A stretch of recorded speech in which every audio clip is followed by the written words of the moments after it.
primeiro que tudo, há muitos organismos que dependem de votações no Parlamento. Nem todos são por maioria absoluta, mas eu próprio não tinha ideia tanto da quantidade deles. Olha, uma coisa a que os jornalistas recorrem muitas vezes, que é a CADA, a Comissão de Acesso aos Documentos da Administração, é, é escolhida no Parlamento, aí é método onde, portanto é proporcional, não há aqui nada de especial, cada um elege os seus. Fiscalização dos centros educativos. Comissão Nacional de Eleições, está com enfim, pessoas em falta. Comissão Nacional de Proteção de Dados. Comissão para a Igualdade contra a Discriminação Racial. Esta já percebemos que o Presidente é candidato à Câmara de Ponta Delgada e os outros membros, que isto é nomeado pela legislatura e é um representante por cada grupo parlamentar, aquilo aparentemente também está paralisado. Conselho de Estado. Conselho de Estado, aqui não deverá haver alterações, deverão provavelmente reeleger os que foram eleitos na última legislatura, mas ainda não trataram do assunto. Conselho de Fiscalização da Base de Dados de Perfis do ADN. Portanto, é método onde não tem grande dificuldade. Conselho, uma coisa importante, fiscalização do Sistema de Informações da República. Isto já tem dado muita água pela barba noutros períodos e, novamente, 2/3. Portanto, não creio que neste momento faltem pessoas, o mandato é 4 anos, portanto isto levou muito tempo a resolver aqui há uns tempos atrás, agora deve estar, pelo menos por 4 anos, calminho. Conselho de Fiscalização do Sistema Integrado de Informação Criminal. Conselho de Opinião da Rádio e Televisão de Portugal. A eleição por método de onde, mais uma vez. Conselho dos Julgados de Paz. Conselho Económico e Social. Aqui é por legislatura. A última eleição foi o pai... agora está-me a falhar o nome, a última eleição não foi a primeira, e foi uma pessoa bastante consensual, portanto... Pais Antunes, falavas de Pais Antunes, só me lembrava Pais. Sim. Falhou por um voto, depois teve que ser uma segunda votação. Em princípio, se é por legislatura, temos uma legislatura nova, terá que haver votação outra vez, não consegui perceber se tem ou não que haver.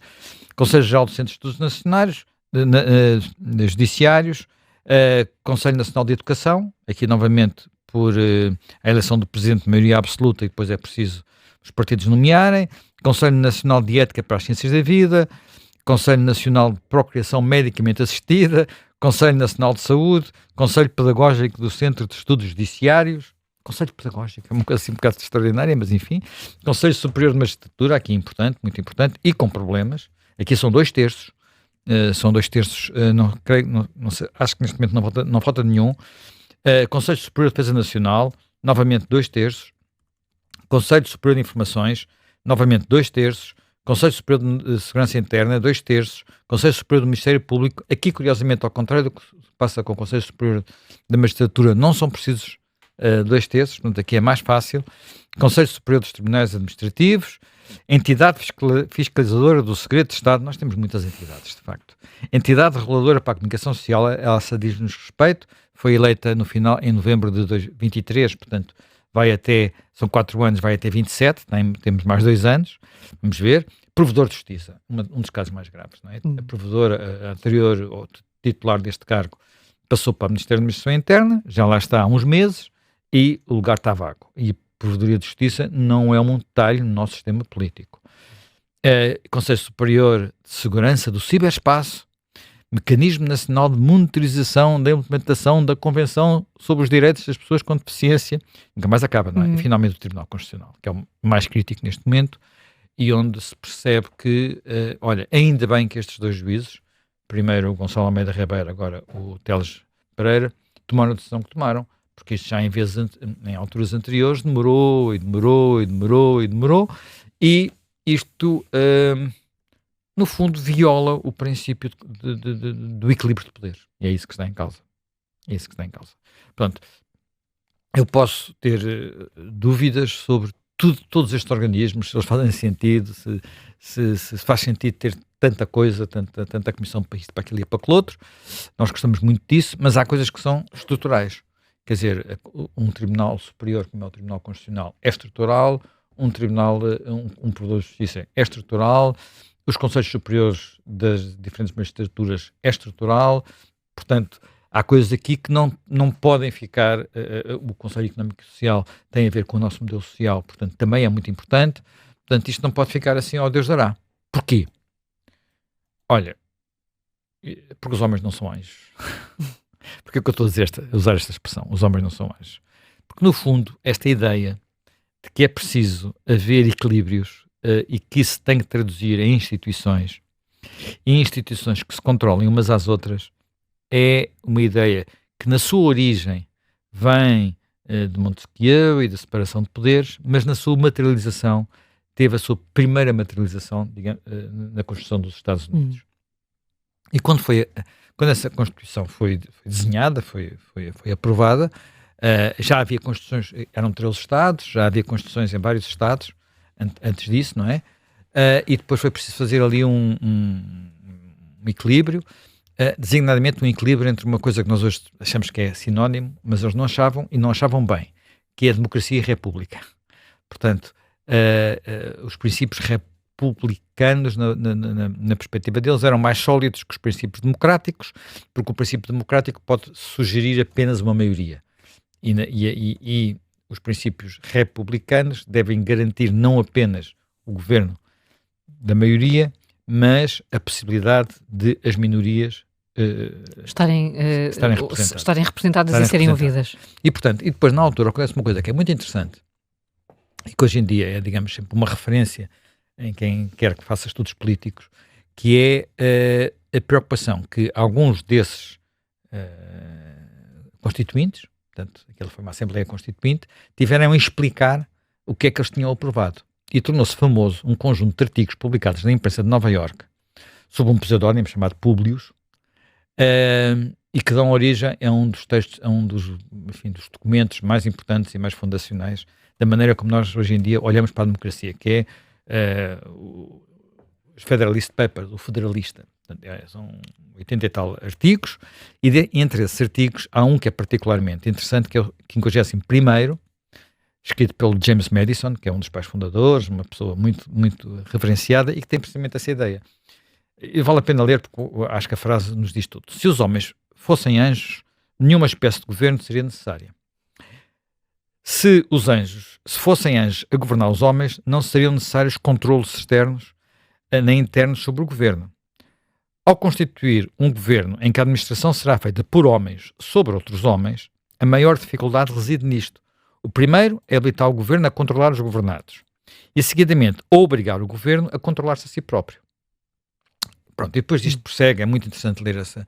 Quem quiser procurar, olha, é um sítio onde está disponível online, é no site do Instituto Mais Liberdade, em que está, portanto, não é preciso comprar o livro é um calhamaço grande, o Federalista, tem traduções portuguesas, designadamente, penso que uma da Gulbenkian e outra, já não sei de quem, mais do que uma, mas pronto, independentemente disso, aqui o relevante é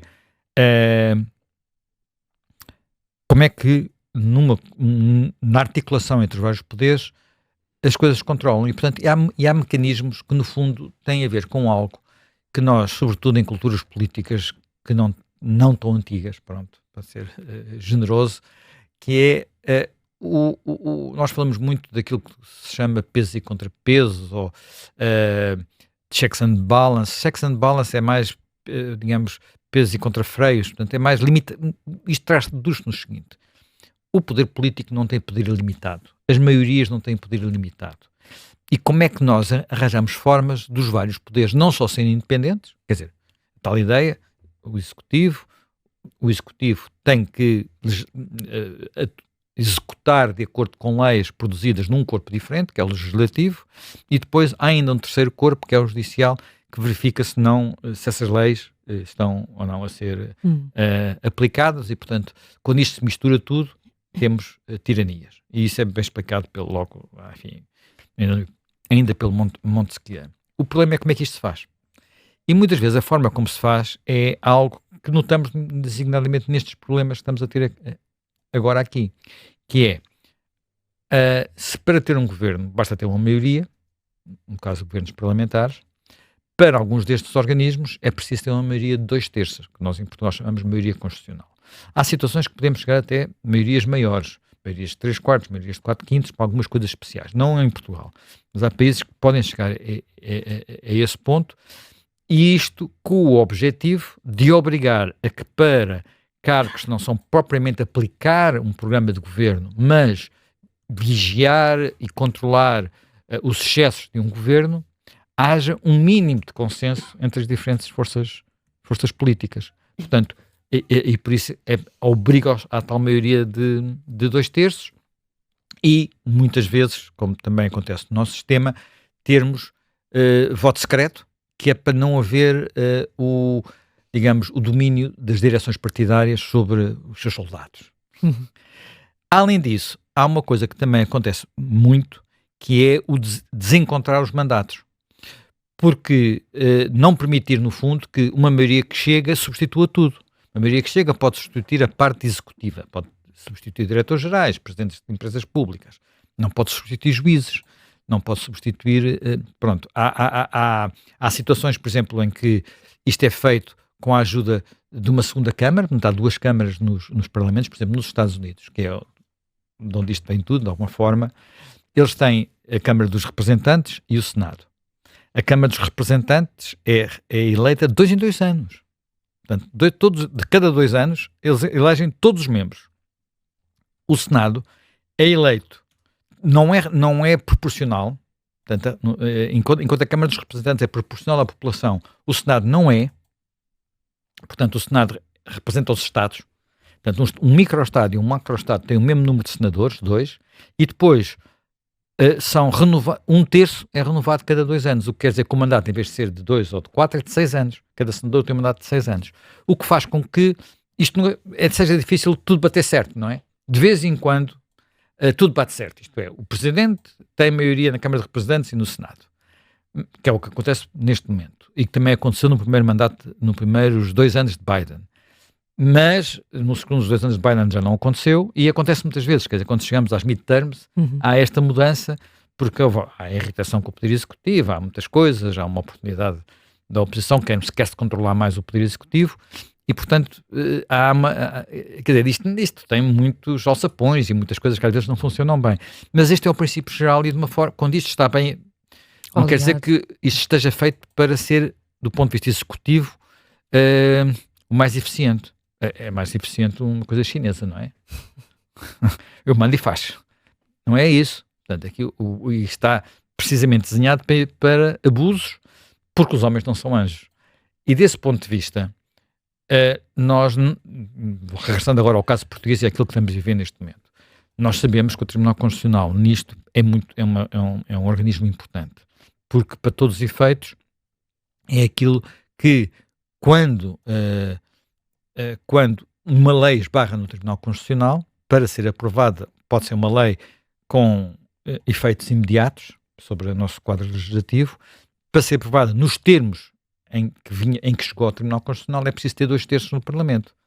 Porque se for apenas um veto político do Presidente, basta que a maioria existente no Parlamento volte a votar e acabou-se.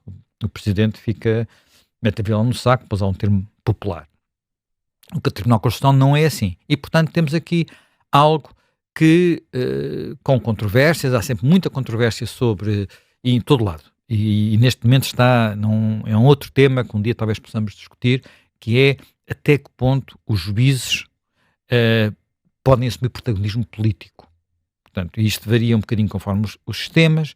Há muito aquela discussão sobre o chamado lawfare, portanto, usar os tribunais para fazer política, que é uma discussão que temos em Espanha, que temos no Brasil queixa-se a direita, em Espanha queixa-se o governo, portanto, há sempre, em Portugal queixa-se o Sócrates. Pronto, às vezes com razão, às vezes sem razão. Eu acho que em Portugal não há razão, por exemplo, não há nenhuma... Foi muito discutido agora com o chumbo da lei de estrangeiros.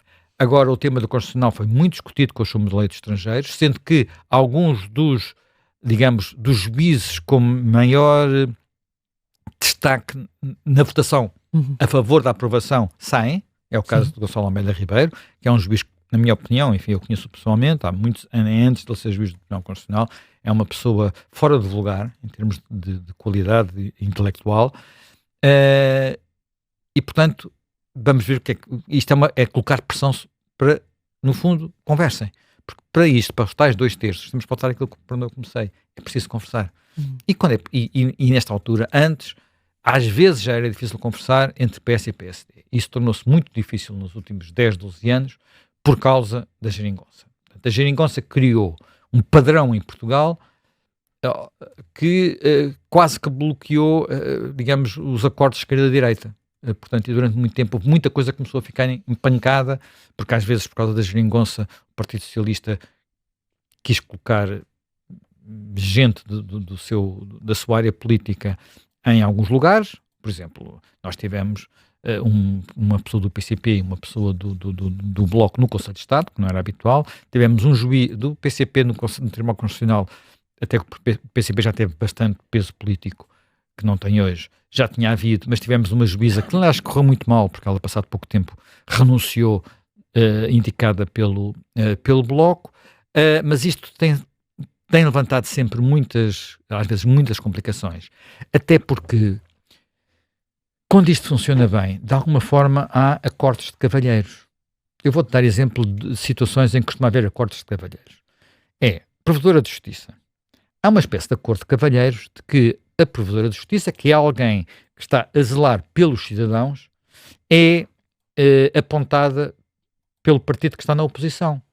Portanto, é alguém que está ali, a Provedora de Justiça não tem nenhum poder, só tem poder de recomendação, mas que tem, se for apontada por um partido da oposição, em princípio é mais independente do poder executivo e por isso vai ter maior sentido crítico. E quase sempre aconteceu, não é? Nós vínhamos de uma maioria socialista com uma Provedora de Justiça, Maria Lúcia Amaral, que agora está num governo, se ao contrário, isso era uma tradição. Havia outras tradições, algumas foram, por exemplo, quebradas ainda no tempo de José Sócrates, quando era muito importante o peso, agora é diferente, porque agora, enfim, felizmente nós evoluímos, mas quando era muito importante saber quem é que era o Presidente da Caixa Geral de Depósitos e quem era o Governador de Portugal, hoje em dia, se os organismos estão mais independentes, havia uma espécie de acordo de cavalheiros que um desses titulares era de um partido e o outro era de outro, ou melhor, das áreas políticas centro-direita, centro-esquerda, não tinham que ser obrigatoriamente os partidos. Isto foi quebrado quando foi nomeado pelo José Sócrates na Caixa Geral de Depósitos, na Caixa Geral de Depósitos, quando foi Santos Ferreira para a Caixa Geral de Depósitos. E o Armando Vara também, que foi com ele. Bem, portanto, há um lado disto que tem a ver com... O Procurador-Geral da República também entra aqui um bocadinho... O Procurador-Geral da República é um pouco diferente, porque o Procurador-Geral da República tem a ver com uma conversa entre o Governo e o Presidente. E, portanto, às vezes... Depende se os ovos estão todos no mesmo cesto. Sim, o Presidente o Presidente tem atenção a estas coisas, o Presidente... houve momentos em que presidentes de um partido se opuseram a nomeações de provedores da República, de procuradores-gerais, que sentiram que estavam demasiado alinhados com o governo da altura. Creio que isso aconteceu com Jorge Sampaio, fez isso a José Sócrates uma vez, depois acabou por nomear outros, que foi na pior, a Meda Cossonete, mas isso já são outras histórias. Mas, portanto, há essa necessidade de negociar, portanto, não é uma nomeação direta, é evidente que depois portanto, há aqui princípios e nós sabemos que o Presidente Marcelo teve alguma influência em algumas, se quisermos, no limite, não nomeações de procuradores na nossa história recente. Portanto, e mais uma vez, repara, temos mandatos também com duração diferentes. Eu dei ainda há bocado aquele exemplo americano da Câmara de Representantes e do Senado. Portanto, no Tribunal Constitucional, nem todos são eleitos ao mesmo tempo e os mandatos são de 9 anos.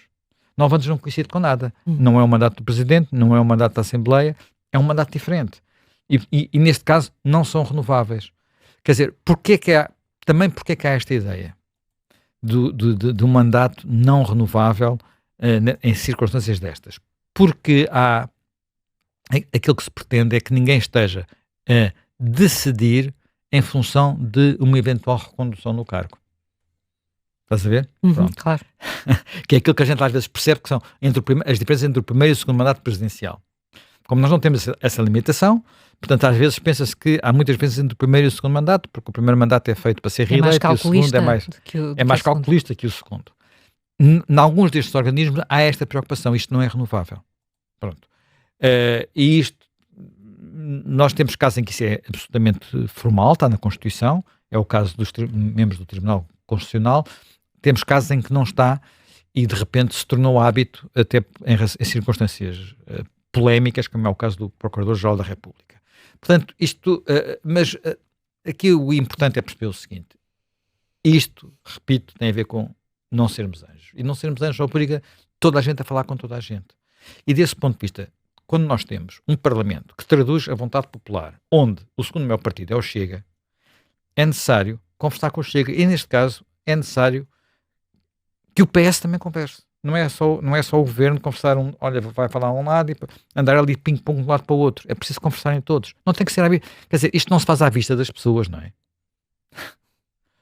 Faz-se nos bastidores e sabe-se no fim.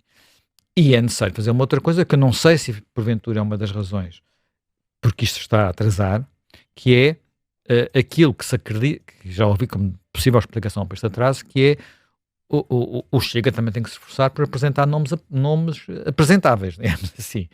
Portanto, e nós sabemos que o Chega tem um problema de quadros, acabamos de verificar o que o Chega conseguiu para o Governo de Sombra, com todos os limites óbvios, que tem a ver também com os problemas das características dos Governos de Sombras. Mas um juiz do Tribunal Constitucional não é alguém, quer dizer, a maior dificuldade neste momento de ser juiz do Tribunal Constitucional é que aquilo é um cargo muito interessante se tu fores magistrado judicial, porque é equivalente a seres juiz do Supremo Tribunal, portanto é o topo da tua carreira, mas se fores um académico, e um académico da área do direito, aquilo quebra-te a tua carreira académica, se estiveres a meio, e impede-te durante muito tempo tu fazeres aquilo que para muitos académicos de direito é a sua principal fonte de rendimento, que são pareceres.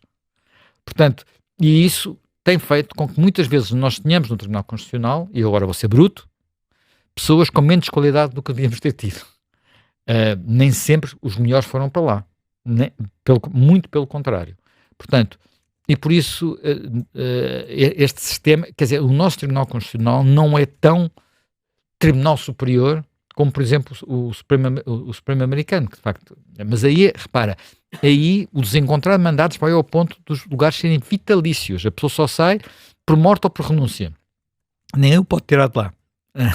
Que é uma coisa que é uma forma precisamente de proteger todos os outros sistemas, fazer o tal limitar os poderes, todos andarem um bocado uns para os outros, que isso só se faz por as pessoas serem humanas, que é cada pessoa nestes lugares, ou nos vários lugares, representa interesses. E não podemos achar que isso é mau. É a natureza humana. Nós, se ignorarmos a natureza humana, não encontramos sistemas políticos bons, porque achamos que as pessoas só têm boas intenções. Não, as pessoas têm boas intenções e más intenções. E têm interesses que são muitas vezes contraditórios. Interesses que podem ser pessoais ou de representação. Não é, aqui é pouco relevante, mas é o jogo dos equilíbrios entre isto tudo que conta. Por isso eu espero que se desencravem estes vários nós, e porventura há aqui algumas destas comissões que escusavam de ir ao Parlamento, podiam até se calhar escusavam de existir, aquela longa lista, porque comecei a ler, mas enfim, pronto, isso é outra. Mais uma vez, olha, ainda ontem, de alguma forma, aqui o Paulo Ferreira falou disto no Vencedor, a propósito da ausência de trabalho na Comissão da Igualdade e contra o Racismo.